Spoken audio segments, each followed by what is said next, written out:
Mayam Imagine Bible Prophecy Minister Taram Noxeri, Mamang Wednesday, Samoloko Pangamdre, Adubu, Nasidi Mayam Gidamak, Egi subscriber, Birapoang, Michael Gazisu Chris, Canavase Carino, Havzik Madam the Sanduna Tapiro Hai, Aduga, Marina Quina Negado, Michael Kanano, Maxi Sukrista Manabra, Canabra have the Madam da, a quiz has Ricky Karani, Naminasi Harmade short of Patanato see, Sagada Labi Paisho Am Tagasari, Nasi, Nahangna. ꯑꯩꯈꯣꯏꯗ ꯕꯣꯠꯄꯤꯅ ꯄꯤꯕꯒꯤ ꯃꯄꯥꯅ ꯃꯔꯨꯑꯣꯏꯅ ꯑꯩꯈꯣꯏꯅ ꯁꯥꯁꯇ꯭ꯔꯗꯒꯤ Michael ꯑꯃꯁꯨꯡ ꯖꯤꯁꯨ ꯈ꯭ꯔꯤꯁꯇꯁꯦ ꯀꯅꯥꯅꯣ ꯍꯥꯏꯕꯒꯤ ꯃꯔꯝꯗ ꯅꯩꯅꯒꯗꯧꯔꯤ ꯃꯁꯤꯗ ꯅꯍꯥꯛꯀꯤ ꯊꯋꯥꯏ ꯑꯁꯦꯡꯕꯗꯨꯅ ꯆꯤꯡꯕꯤꯗꯨꯅ ꯑꯩꯅ ꯉꯥꯡꯕ ꯈꯨꯗꯤꯡꯃꯛ ꯑꯣꯏꯍꯟꯕꯤꯌꯨ ꯇꯥꯔꯤꯕ ꯏꯆꯤꯟ-ꯏꯅꯥꯎꯁꯤꯡꯗꯨ ꯊꯋꯥꯏ ꯑꯁꯦꯡꯕꯗ ꯆꯤꯡꯕꯤꯗꯨꯅ ꯃꯥꯏꯀꯦꯜ ꯑꯁꯤ ꯀꯅꯥꯅꯣ ꯍꯥꯏꯕꯁꯦ ꯐꯖꯅ ꯃꯁꯛ ꯈꯪꯕ ꯉꯝꯍꯟꯕꯤꯌꯨ ꯍꯧꯕꯗꯒꯤ ꯂꯣꯏꯐꯥꯎꯕ ꯅꯍꯥꯛꯅ ꯆꯤꯡꯕꯤꯌꯨ ꯄ꯭ꯔꯚꯨ ꯖꯤꯁꯨ ꯈ꯭ꯔꯤꯁꯇꯒꯤ ꯃꯤꯡꯗ ꯈꯨꯔꯨꯝꯖꯔꯤ ꯑꯥꯃꯦꯟ ꯑꯩꯈꯣꯏ ꯑꯍꯥꯟꯕ ꯌꯦꯡꯃꯤꯟꯅꯁꯤ ꯈꯪꯗ꯭ꯔꯤꯉꯩꯗ ꯕꯥꯏꯕꯜꯗ ꯑꯩꯈꯣꯏꯅ ꯁꯔꯒꯗꯨꯠꯁꯤꯡꯒꯤ ꯄꯟꯕꯁꯦ ꯑꯩꯈꯣꯏꯅ ꯂꯨꯁꯤꯐꯔ ꯍꯥꯏꯕ ꯑꯃ ꯂꯩꯔꯦ ꯂꯨꯁꯤꯐꯔ ꯍꯥꯏꯁꯦ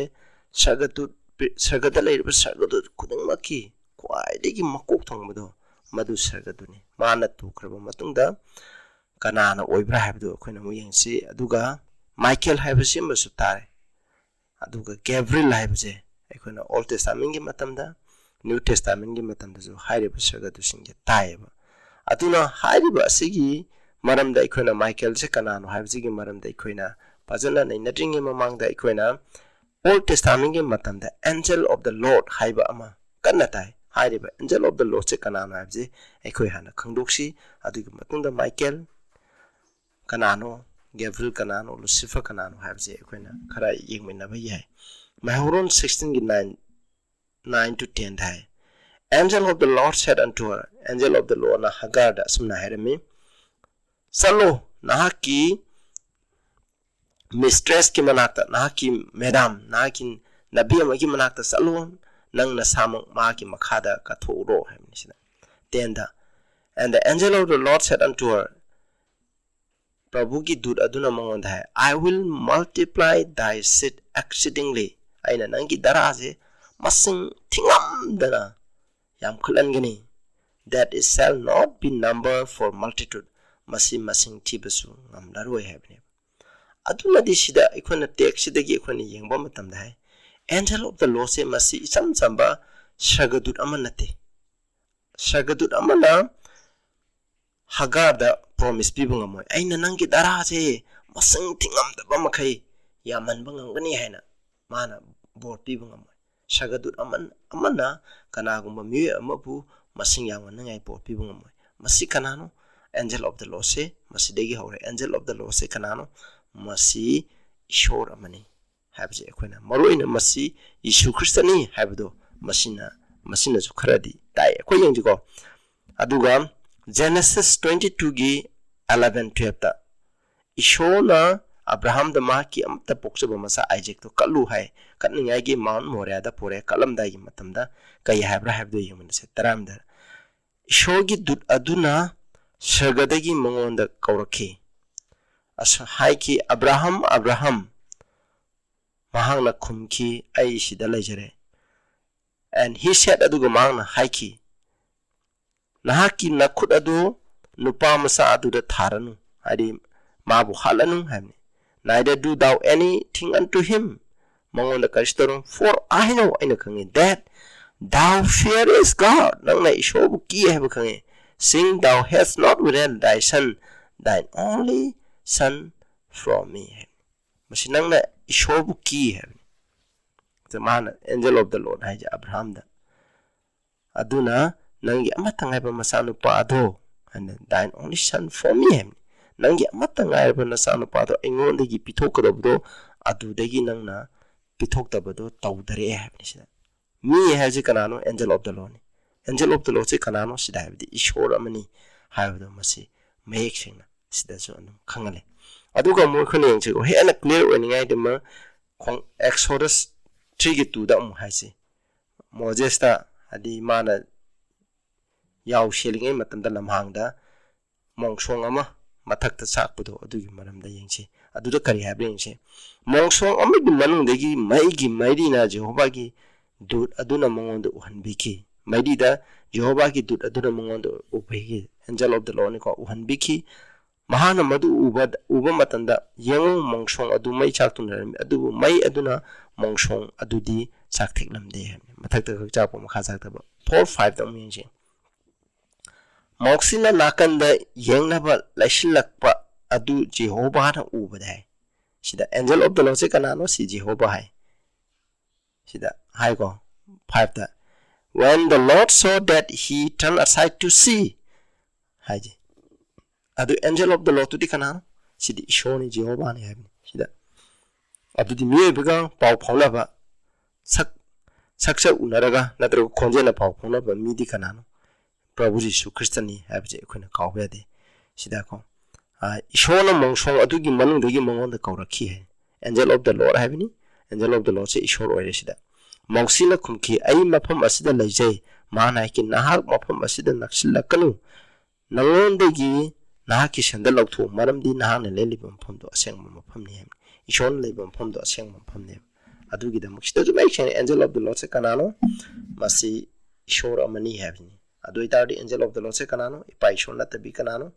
madudi Prabhu Jisu Christani habdo masida making ta Gideon Judges 6 ki 20 to 23 je adudagi Gideon mahak asi Jehovah ki dunia haiba khanglabada Gideon haki awa bani de he ibungo Jehovah haji angel of the Lord ubudu da haini awa bani de he ibungo Jehovah maram de ne Jehovah ki dur adu maiga unare Jehovah na mongon haki nangon de interpolation ki gnu nakshiro hem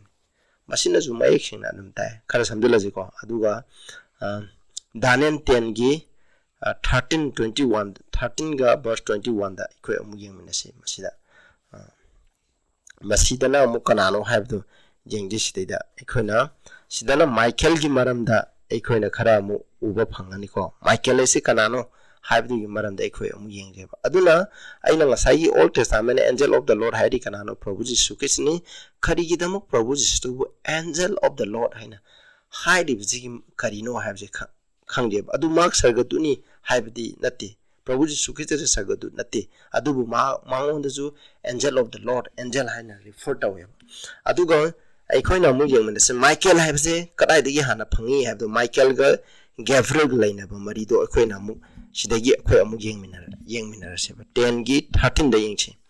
masiko masida adubu Persia gi ningthau laibaki lusingba aduna numit kuntra mathoi aigi mayokta lepami adubu yeng athoiba ai haije masida palije kanano haiba matanda khogi mamangi chapter singda aikoina Daniel chapter 9 yengba matamda aikoina khangagadi khangani madudi ishona Daniel bu mateng panangai gi tharak po sarga duche kanano Gabriel ne aduna masida palibase Gabriel ne habje Gabriel la habne numit kun ma thoini Persia gi ningthau leba ki lusingba aduna numit kun ma thoini aigi mayakta lelomi hamne ishogi plan haidi Babylon tu khraga Medo Persia amula kadabne ko adu Medo Persia gi matunda kanara kani Greece ningthau la kane ba maduni maduda ishona haigiba prophecy adu thungai honabada et papirije Persia gi ningthona neba adubu yo athoiba luchingba singi marakta gi Michael ko ba amana aibu pangbina balagla mi hem sida haiba matandadi Gabriel ga Michael ga je kanana hena ma shakti lay haiba matanda Michael na shakti layba adudi Michael na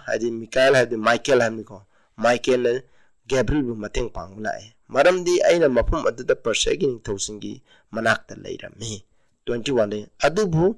achumba shastrada iriba adu aina nangonda khangangini na khoigi lusingbu oiriba Michael natana hiram asida ibu pangbibu kanasu leiti hamni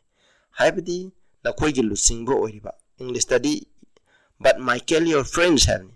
na khoigi ningthau masa Michael je na khoigi ningthau haraga ju khangneba ishogi mi singi friends ningthau macha haibani maduna natana aibu kanan so mateng pang madudi Gabriel bu mateng pang bangambasi kanana mateng pangeba Michael na mateng pangi habisne adunadi Gabriel dagi Michael na hena sawi habse ekhoni yengbe ekhona mo Hebrew da ekhona yengji ko Michael habse magi meaning je nakon screen de yengbirasi ari Hebrew singi mukhogi mi singi maming desu Michael ko mi meam lerame adubu sida ekhoni yengbada je Hebrew gi 410 gi matung ina ma gi athaje who is like God ham Michael gi athadi ishoga manba kanano who is like God ishoga manabadu kanano ham ne masiko the name of an archangel ham archangel have the sagadu luchingba adu makok ship of the angel ham ne aduni ham ne masida maming palije ko masina who is the angel that took to Daniel ekona mathang da muying chi Daniel da wari shariba sagadu da se kanano haibje masigi maram da ekona mukhara yeng bi ko kona Daniel 8:16 da ko yeng nga sai gi Daniel 10 gi 13:21 da do Daniel ga wari shariba mi do kanano haiba matam da ina jo hai kare Gabriel haibje kanana ta ai Daniel 8:16 9:21 da jo hai ko I heard a man's voice within the banks of the live with gold and said, Gabriel, make this man to understand the vision. Gabriel da yathang pira kare khonjalamna masigi nupa je khangalu hamni 9:20 while I was speaking in prayer danena prarthana tawing da even the male Gabriel whom I had seen in the vision at the beginning ahoba vision da ukhiba de danen ai ta ukhibido mana igina kalame being caused to fly swiftly yang na paitare touched me above the 9 time of the evening operation maduna ding sagi danenga wari sanari badda dudi kanano Gabriel ni Gabriel bu mateng pamba Gabriel de gena kan mi di kanano Michael la dunia habjine khoni je amu Gabriel habji ki atra mu yengbo matam ne Gabriel habje masijo archangel amani hane an archangel hai ko maju sagadu luchingba amani habje masida mayek chena pale ai gi thaja ba matung ina de Lucifer la tu go matang da sagadu chingi makok che Gabriel na ware aduna ni mana mission ishorgi akhanaba mission da mahangna laiche karigumba Michael jina waramba taradi Michael je mission oina lakneba adubu Michael bu mateng pangmudi kanana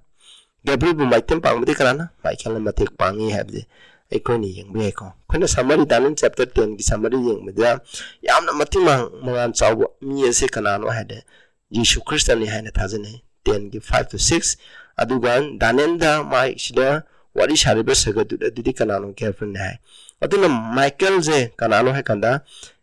ishogi missing gidama lanting nahi havni but he does not speak to Daniel aduma na ti Daniel da ngangdi inko sagadu regdi mana Daniel da ngangbe aduni sidam hai ekoi amu yengji ko Daniel 12:1 da ekoi amu yengminasi masi amna aroba matam gi wani ko time of trouble 7 plague haidaba matam gi wari ni sida matam madu dam Michael hogoni at that time Michael shall stand up the great prince will stand up for the children of thy people nangi missing kidama letiba asoba ning thong macha sida ko na ki missing gi macha sigina balolo ba asoba luchingba masidani prince mahana luching ba haina mokoina athan gere adu prince sabdi kana leba akanba ning thong macha habni Yesu Christ je ning thong macha harga ju khaneba aduga awaba gi matam ogini asigumba awaba asi jati ama horukpadegina matam asi phawda kaidungna su thokidri adu matam adu da na ki missing bukan beginning lyric adu da sinduna laikhraba pangkraba khuding ma habni aduna hairiba tramo trouble aroiba matam da kanana lepi gane ba ishogi missing gidama Michael na lepi gani habni adu di sidaju ekhona khangba yai Michael aji kanano masi none other than Jesus Christ Yesu Christ na tana makchi kanano habje ekhogi prince Yesu Christ je ekhogi dama prince ni habje ekhona kawya de prince ni adu gi maramda ekhoi prabhu Yesu Christ na ekhogi ning thom sa oina khona Isaiah yengmana se ko Isaiah 9:6 da for unto us a son is born ekhoida nga mokwe unto us a son is given ekhoida masanu pam pibire the government shall be upon his shoulder adi maki mareng banda maki lenga ki sasana du legini his name shall be called wonderful counselor maki maming di angakpa poktak piba kawguni the mighty God kwadi achobaning chau the everlasting father lombana de mapa the prince of peace in thabegi masanu pa habni masibu kawi han aduna prabhu Yesu Christ je kanano in thabegi masa aduna de mahak se Michael je great prince ni adu tari mahak se kanano masi Yesu Christ ni habje ekona taeba masina juko akona akoni yonjiko akoina text kara pamina si madudegi make chena khangbangam ni jut 1 gi 9 da mu paijene adum oina ma athoiba sagadu Michael na diabol ga khanaduna moksi gi hakchang gi maram da yen abada mahaki matakta thina ngangnaba thongna pharamde adubu mang haiki ibungona nahak pusu saisnu hamni sidega Moses phungkhre phunggraba matungda Mount Nebo da phunggraba matungda magbu hinkala ningai gidama kana thare Michael lai Gabriel tharakte sagadut athoiba sagadu Gabriel lakte Michael lai aduga aseng bagidi aduga haiba Michael jan diabol ga khane he yana bangame aseng bagidi sagadut amana akhona Bible da phangdiko Gabriel na akhona Lucifer diabol Satan ga yana bagi wari any sagadut amana Satan ga yana bagi wari leite maramdi akhona kawre dabdi Lucifer Satan habje devil habje mahakse ishona sembi ba matamda Jesu Christ ge ishoge mathangda kwaidige sakti leba mineba ado ekhona jo khogi pangana mabu maithi ba pibu ngamoy Jesu Christ na ko ba mateng pangdan maithi ba pibu ngamoy aduna di haiba Lucifer asiga yena ba khana ba ngamba Moses ki masado hinkalan ba aseng ba Gabriel la pa taraga di masi nang hinkalan ba yaro puba yaro haba matamda Gabriel na Satan bu maithi ba pibu ngamoy aduna di masida Gabriel bu Satan bu maithi ba piba Sagaduche Mikhail ni adudi Kanano haiba matamda action khangi masi Prabhu Jesu Christani haibaje ekhoina thaje sida mu yengji ko sida archangel haibaje gi athadi yengwa matamda ekhoina Greek number 743 de ship angel hai ko a ship angel haibni Sagadut puni maki mako haibni ekhoina kawre dodi Satan na tudringi matamdaju Sagadut lairu khuding makki mako se kanano Yesu Christ ne adu Yesu Christ gi mathangda kana Satan la khune masi ekhoina kawbu yade aduga ekhoi amu yeng Revelation 12 ki 7 to 9 de ekhoina paminarasi aduga loshina batarasi sida samsamna Sagada lan sonabni ko aidi Satan je tadring tudringi mamangda Sagada lan sonabudi gi maramda hai sida there was war in heaven Sagada lan songnarami hai Michael amso market dutsingna singlai adugi market lan songnarami hai sida group ani lai ko Michael amso market kangbu at singlai amso market dutsing singlai habdi Satan amso market dutsinga lan songnarami adu tadi Michael haibase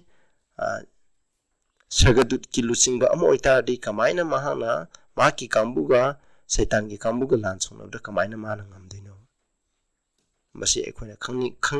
khanningay ko aduna di masi Kanano haiba matamda hujikchu Prabhu Jesu Christ na Sagadut khudimopu chingdi bane mako ne ba mase adu marche pun charaga ju khane aduga aita adubu chinglai adu kangbu ngamdre aduga Sagada mokoi ki mapu amu na phangdre achaubu chinglai hadi mamangi lin maming diabol amso Satan ko ba tangpal apumbu minamba adu tantokre mapu malem to huntakre aduga mahak ka loina na mahak Sagadu singsu huntare haidi Sagada lan sonabada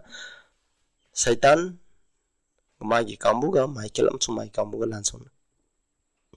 sonabada Satan do matire aduna Sagada mapum leibe yadre haibne hanba lan je Sagada gi horkibne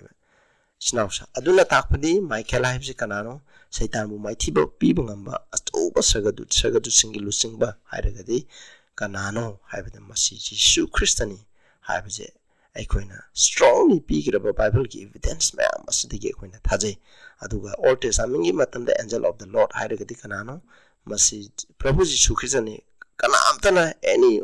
Bible commentary amatana yenab leite adubu New Testament angel of the Lord ti Jesu Christ nate ko man na tang pan avatar acting the Old Testament gi matamdadi mani habje ekhoina khangi aduna di Michael habje Kanano Sagadu chingi lusingba mako haidi chief angel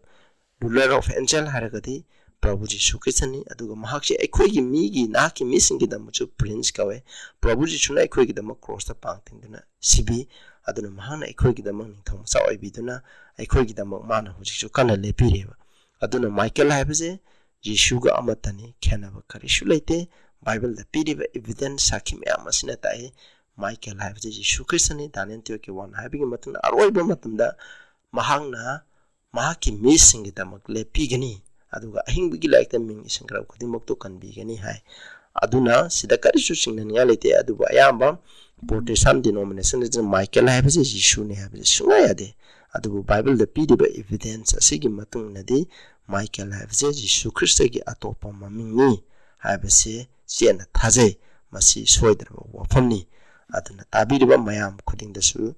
Shona Popi Voishno, Shnausa, Mayam Yabiragadi, I get Senan, a Sibu and over me, subscribe to be more on the share of you. Proposition lak nakre madugi dama asum bodo koi maya phone khode mukta share tawmina si sharu yamina si aduga any bible ga mari lena ba question na koina comment da hangbiramu ai soidana bible gi matuna sasna habidi gi matuna soidana khumna bo hona jage tabiri ba khuding da ishona bo pi bo ishnu parthana tawse sagada laibe pa yam thaga sare koina michael habse Prabhu Jishu Christ की अतोपम मिंगनी हैबसे शास्त्र the पीरे बसाकी ma'am असिगी मतुना खंगजरे अदुना इखोइना अरोइबा मतम the जु प्रभु ने खोइगी दमले पीगनी हैना खंगन बिबा असिगी दमसो थागत सरे तारे बसिना उसिन सुमा पानाइ द बोर पिना बिउ प्रभु जीशु ख्रिस्ट की मिंग द खुरुम जरी आमेन।